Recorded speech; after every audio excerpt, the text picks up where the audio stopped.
हमारे अंदर कम अज कम इतनी तो गैरत होनी चाहिए कि हम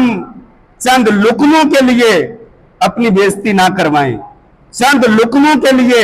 अपनी तजलील ना करवाएं। अहबाब गिरामी, आज जरूरत है इस अमर की कि हम अपने मुआशरे को इस अंदाज से अपने मुआशरे की तरबियत करें कि हम औलिया किराम से सिर्फ मोहब्बत का दावा ना करें, बल्कि जैसे उन्होंने अल्लाह रब्बुल इज्जत की रजा के लिए, अल्लाह रब्बुल इज्जत की खुशनुदी के लिए जिंदगी गुजारी, वैसे हम भी अल्लाह रब्बुल इज्जत की रजा और खुशनुदी के लिए जिंदगी गुजारें। और औलिया किराम की शान को बयान करना, औलिया किराम की शान को सुनना, औलिया किराम से मोहब्बत करना, ये ईमान का हिस्सा है, ये ईमान के लिए जरूरी है। लेकिन उसमें ऐसी औलिया किराम के हवाले से ऐसी तालीमात या ऐसी रसूमात पर अमल करना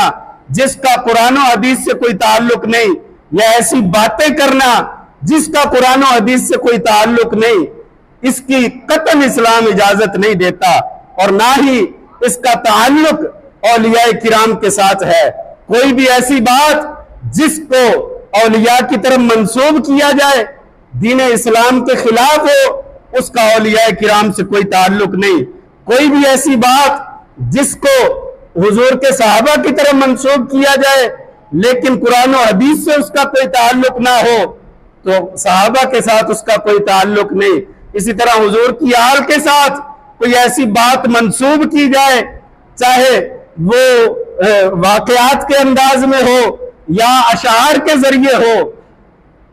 तो जिसका कुरान और हदीस से कोई ताल्लुक नहीं, वो जितनी बार मर्जी हुजूर की आल की तरफ मंसूब कर लो, हुजूर की आल से उसका तो कोई ताल्लुक नहीं। जैसे आजकल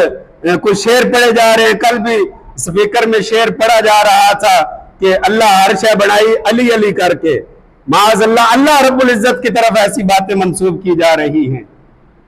तो खुद कि अल्लाह रब्बुल इज्जत को ऐसे कह देना, हालांकि हुजूर मौला कायनात आपके बारे में आता है कि आप अल्लाह के जिक्र से मोहब्बत करते थे, आप हर वक्त अल्लाह के जिक्र में मगन रहते थे। रवायात को पढ़ें तो आप किसी जंग में जाते,